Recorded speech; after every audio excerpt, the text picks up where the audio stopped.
Dueling controversies during the week with race in the middle of each, law enforcement in the middle of each, and emotional reactions. Is it really about football players or council members? Without any of the facts, she accused those police officers of racially profiling Councilman Gaffney. Zero facts. We are here tonight to ask the bully to stop playing the race card. We are here asking the bully to work with us. Let us each work together. We worked this morning to better understand the issues on both sides on This Week in Jacksonville.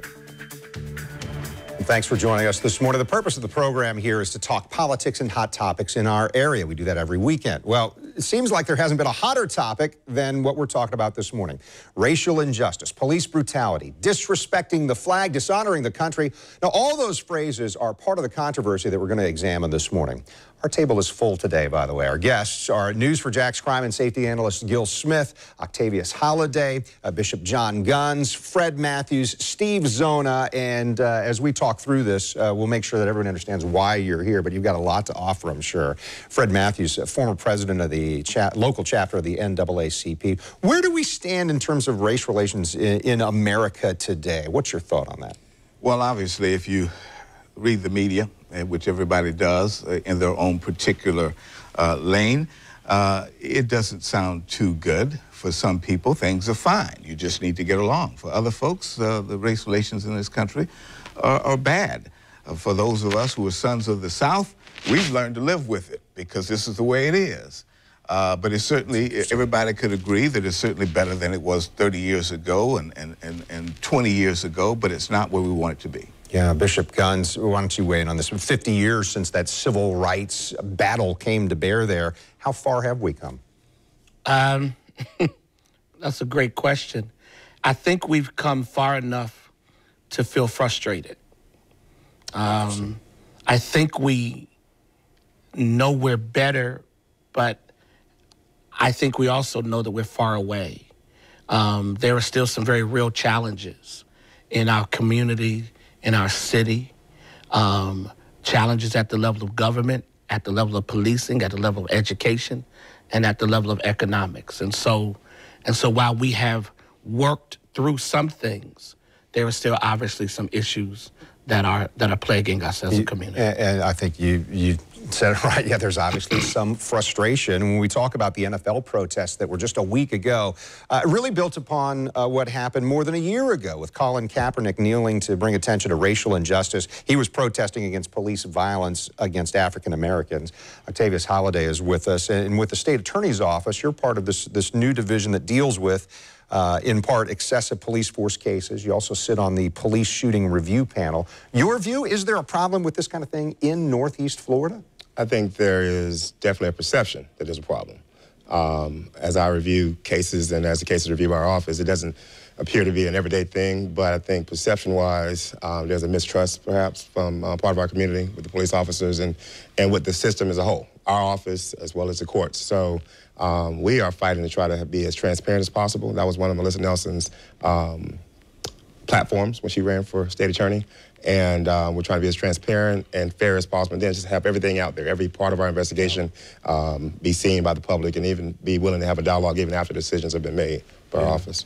Steve Zona is the local union chapter or president of the local chapter of the union, the Fraternal Order of Police. What's your thought on this? And I know that perception is a little bit of what we're talking about today. Sure, I agree with Octavius that there's obviously a perception, and perception comes from how you were raised. I mean, your life experiences. So someone's perception is going to be different than mine, obviously.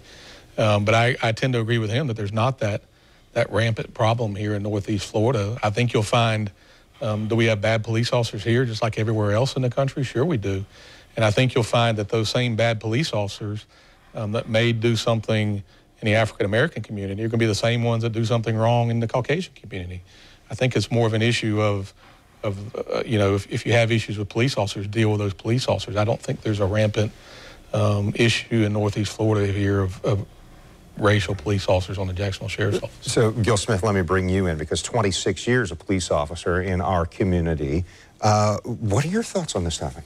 Well, we're saying it's a perception, but people base things on their own personal experience. And if things are happening to them, then it's not a perception. It's a reality. I mean, these are things that are actually happening to them. Now, these problems don't affect all people, may not affect you the same way it affects me or your neighbors. It depends on what racial group that you're in. People do sometimes have serious problems. Sometimes the problems could be made up, but they're not really a serious problem, as we saw in the Gaffney case so far. So that's what sort of clouds the issue. If you hear about a problem, then you see that it's really not a problem, then some people will be led to believe that, okay, then there really isn't a problem here at all because that particular case wasn't a serious problem. Yeah. But for some people, there are still problems there. Yeah, it seems to me as an observer, it seems like maybe there's a communication gap here. Let me show you some video here. The NFL pulled things into focus a week ago when the players and coaches and owners all responded to that Twitter challenge from President Trump. So this is what the Jaguars did, and they drew some criticism for this demonstration on foreign soil. The president had tweeted that NFL players who kneel during the anthem should be fired. He called them SOBs. But in the wake of that, and this is for anybody at the table here, in the wake of that, I think there was still some people going, well, what are they really kneeling about? What is this really about here? Who would take that on? Is that a problem? Because if you're going to protest something, you're going to take a stand for something, don't you want people to know what you're taking the stand for?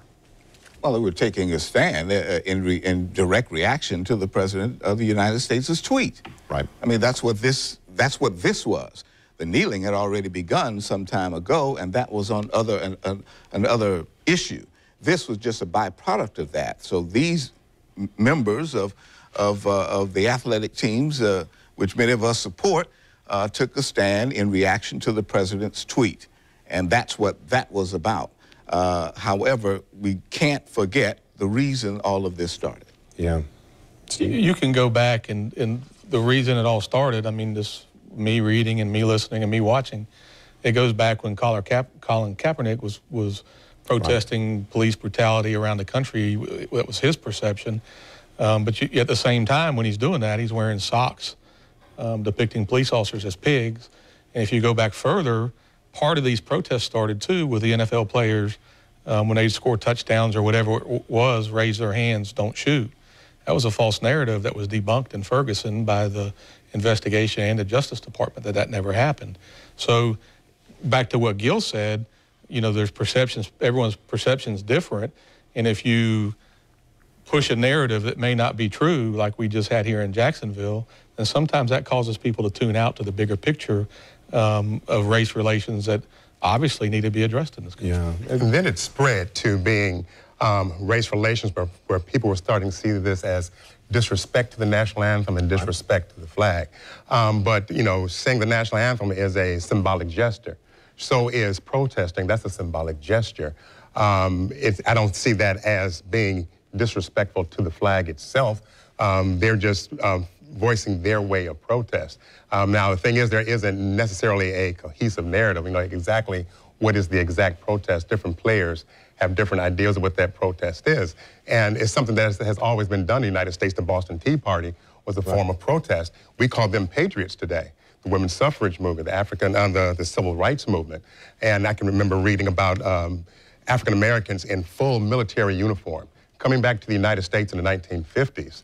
And they refused to sit on the back of the bus. Even though they're in full military uniform, as patriotic as you can get, some of them were beaten and killed. So I think it goes beyond. I think it has really nothing to do with patriotism. It's the issues that they see. Yeah, I want you to hear from a patriot in just a moment. So stay with us. We've got much more to discuss here, but I want you to hear from the former leader of Jacksonville's Military and Veterans Affairs Department. That's next on This Week in Jacksonville.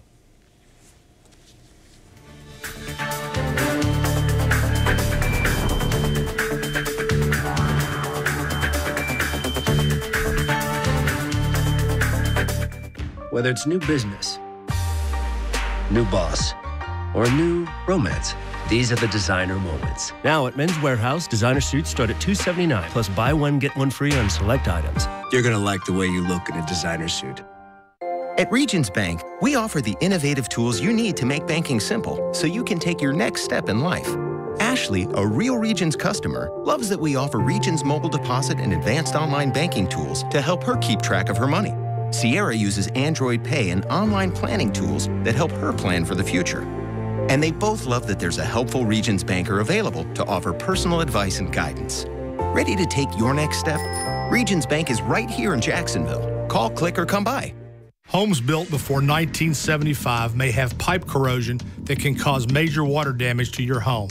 If you have water damage, slow drains, or water-stained walls, you may have leaking pipes right below your feet. Call us now at 800-888-1234 to find out if you are entitled to compensation to repipe your home. Your time to file a claim may be limited. Call or visit pipelawsuit.com now to learn more.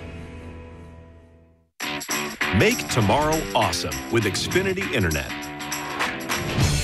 Call 1-800-800-1883 today. And do what you love online with Xfinity Internet for only $19.99 a month for 12 months. Xfinity Internet delivers the speed you need to surf, stream, and download. Plus, with Constant Guard by Xfinity, your family will get unmatched online security, and it's included at no additional cost.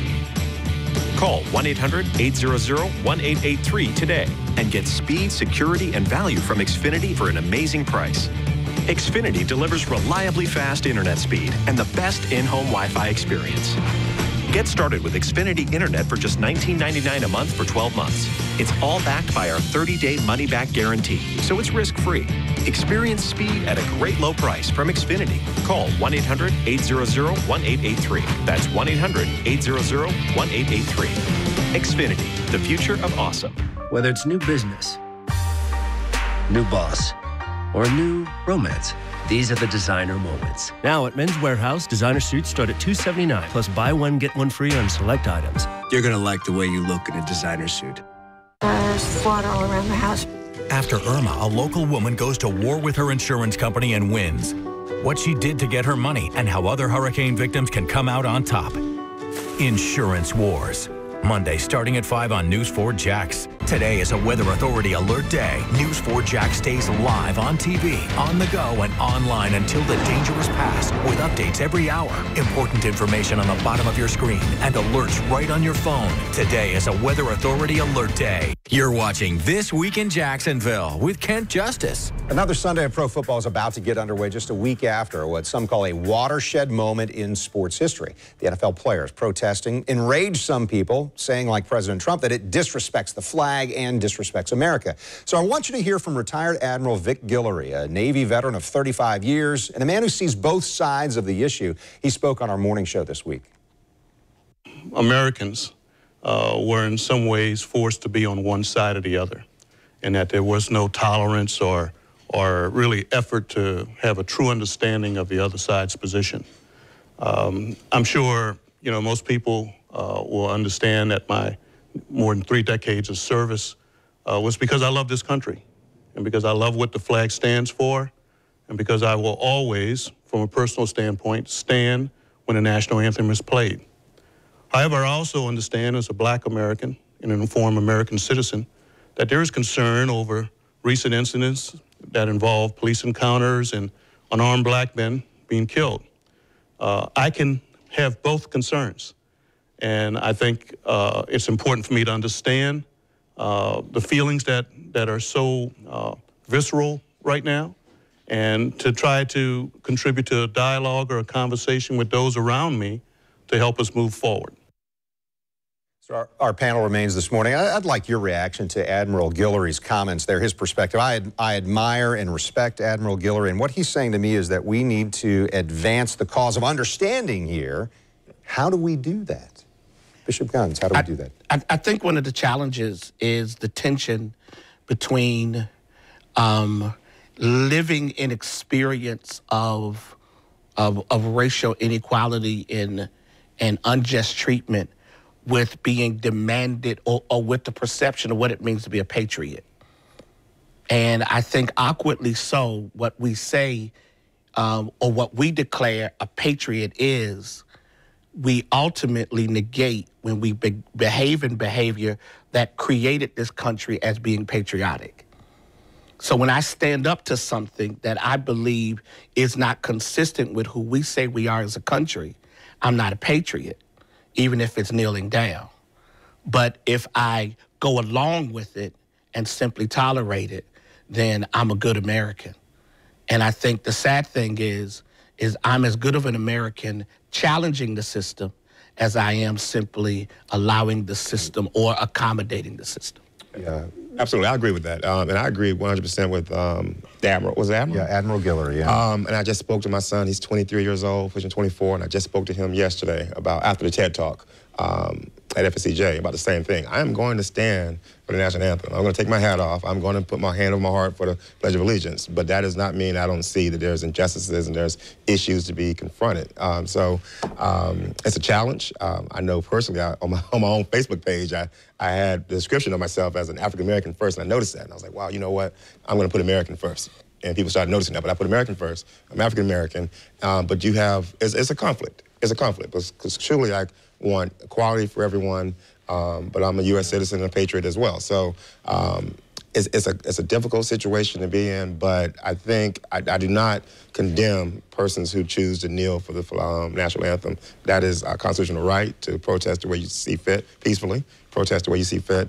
And I don't think that challenges their or condemns their patriotism. I think like Pastor Gunn said, it is the way this country was founded, and we shouldn't be condemning persons for voicing their objections to some ways that people are treated throughout the country. Right. I'm going to hear more of your opinions, but I'll tell you what, there's another reason that we're really talking about civil rights and race relations this morning. Okay. Channel 4 obtained a copy of some blurry body camera video this past week, and it shows Councilman Reggie Gaffney being pulled over for a stolen plate on his car, which he first said he knew nothing about. Later, another councilperson, Councilwoman Katrina Brown, pulls up and yells racial profiling to the officers. Sheriff Mike Williams says that he's reviewed the video, and he says his officers did a good job at a very challenging situation. He said they acted professionally, responded appropriately.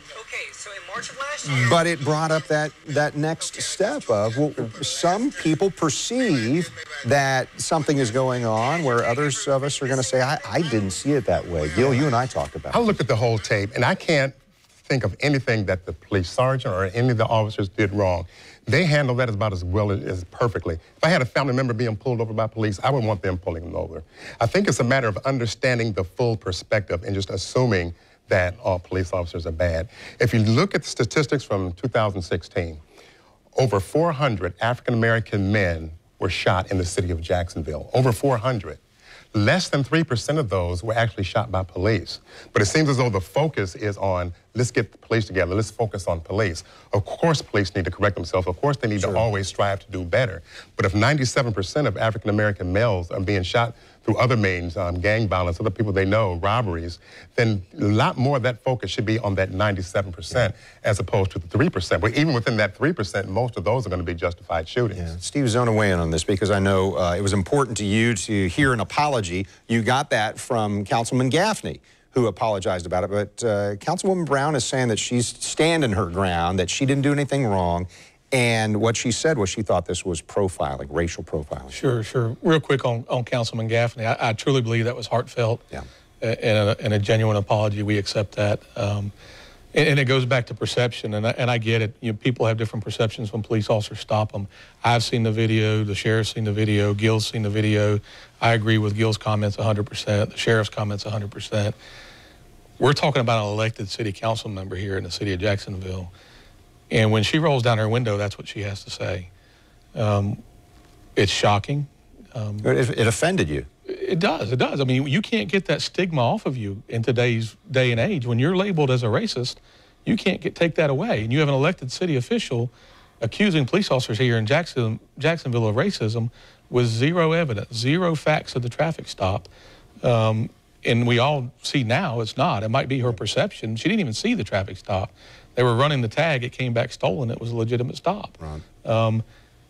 She needs to be part of the solution, driving the talks to help change the race relations here in Jacksonville, and not being part of the problem and inflaming them like she did. Fred Matthews, I want to hear from you. So how do we do that? What is the change? We're going to wrap up our segment after this, but how do you be part of the solution rather than the problem, no matter what the color of my skin is? How do I help that happen? Well, this incident was not that. This incident was not and did not have to even be profiled as one of a racial incident. It became that simply because of the color of the people involved. By any measure that you go do. I mean, the councilman certainly had to know better. We've all had the class that we've given to our kids about how, when you stop by police, what you should do. And if you have any, if you know, it's the old story. If you know you haven't done anything, don't worry about it. So this incident was not that. It's an anomaly to it, but it helps to stoke the fire. What is a bigger concern to people in the community is the unions continue obstruction and fight against having a police, civilian police review board. Every sheriff down the line continues to toe the same line. Every state attorney tends to go the same way. The issue is on the streets of Jacksonville. Does the officer get a right to make a death sentence on the street simply because? And it becomes less of a black and white issue when you consider what happened to the gentleman over at Vic's Sandwich Shop a few weeks back. What was he guilty of? He was guilty of making the officer afraid, I guess, but he got shot. What was the crime? And that's the issue that we face here in this community that we continue to deal with. And Jacksonville has been somewhat lucky. We haven't had the huge, awful protests, but when you go back 30 years to the Michael Alexander shooting over Boulevard and 23rd Street Expressway, he was shot, he was killed. What was his crime? What was his crime? He was running away from the cop, and he was done. The officer was protected, and Michael was forgotten. Yeah. And that's the issue that is at the crux of why a number of people are so angry. But I didn't want to cut you off, but I have to wrap up our segment for a moment. So stay with us. One more segment as we look hard at the way forward on race relations in our neighborhoods. So stay with us on This Week in Jacksonville. We come back to that topic. Dunkin' has lots of fall favorites to root for. Maple pecan, pumpkin, maple sugar bacon. But on game day, we root for one team. One team, baby. Win the fall, folks. It's Mattress Firm's semi-annual sale, meaning your favorite mattresses are on sale. On top of that, get an additional 10% off. Like a Beauty Rest Firm Queen mattress for $454.99. Plus, get an additional 10% off. Hampton and Rhodes Queen mattresses are as low as $299.99. And sleep interest-free for 6 years. We know you can't put a price on a good night's sleep, but if you could, we'd beat it. So don't miss Mattress Firm's semi-annual sale. PIP stands for Personal Injury Protection Benefits. You hear it sometimes called no-fault benefits. When you've been involved in an accident, you have 14 days to seek medical treatment. And you have up to $10,000 of medical coverage on your insurance policy. That's the PIP benefits. If you don't get medical treatment within the 14 days after the accident, you lose all those benefits that you have. Call us or visit our website, Harrell & Harrell. Don't settle for less than you deserve.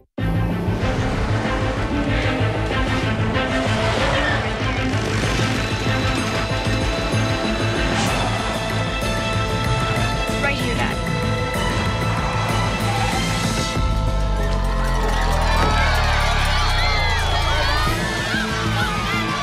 The Infiniti QX60. Impressive performance and seating for 7.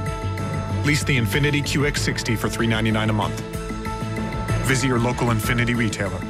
I'm Robert Palmer, president of RP Funding and owner of the Jacksonville Armada. Interest rates have unexpectedly dropped, creating an opportunity to lower your monthly mortgage payment. You can take advantage of this huge potential savings by refinancing with RP Funding. And as always, I'll pay all your closing costs. I've paid over $20 million in closing costs for homeowners just like you.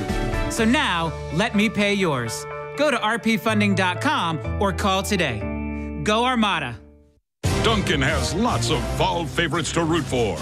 Maple pecan, pumpkin, maple sugar bacon. But on game day, we root for one team.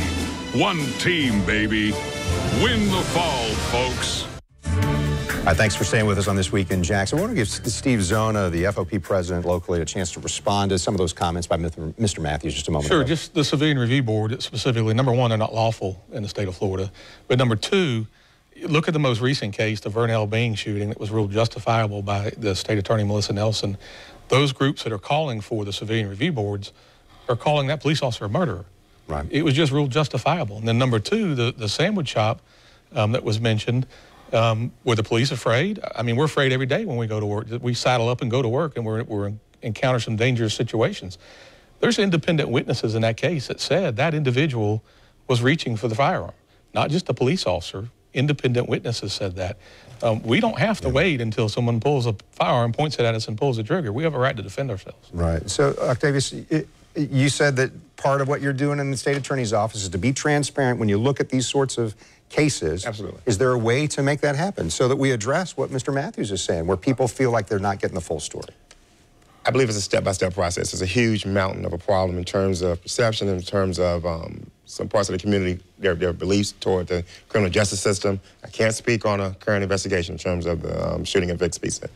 But in terms of what our office pledged to do, what Ms. Nelson pledged to do, is to be as open as possible, that we're going to have a 19-person police review shooting board. We're going to review death sentencing in terms of taking that on as having a diverse panel. We are believing in making that step forward to the community and being as open as possible with not quite the community review board, but being the next step, having so many different pieces to that review panel. So we're running out of time. I just wanted to give Bishop Guns 20 seconds or less. How do we take the step forward? How do we solve the problem? It starts with this, but I think there has to be the courage to confront the issues on both sides. We have to stop running away. We're trying right now, aren't we? We're trying. Let's take it to that next step. Gil, 10 seconds. To piggyback on him, I'm encouraged by what Melissa Nelson is doing also. She's, instead of having just one state attorney to decide if it's justified or not, she's opened it up to an entire board. She's also engaged in the community so that when that decision came down, there was no rioting. I think that's due to her leadership. All right, last word, Mr. Matthews. 10 seconds. We've got to have political involvement as well as civic involvement because of what Steve just said. It's illegal to have a citizens review board. So bring that, the policy change to bear as well. Policy has to be changed. Thank you so much. I appreciate your expertise, your insights, some of your passion, and we know it's a passionate topic in our community. We want to keep getting it out there and be constructive about it. Thank you so much. And thank you for joining us for This Week in Jacksonville. We are each Sunday morning at this time, bringing back the citizenship quiz next week. We'll see you then. Now, more than ever before, more people get their news from News 4 Jax, Jacksonville's #1 source for local news.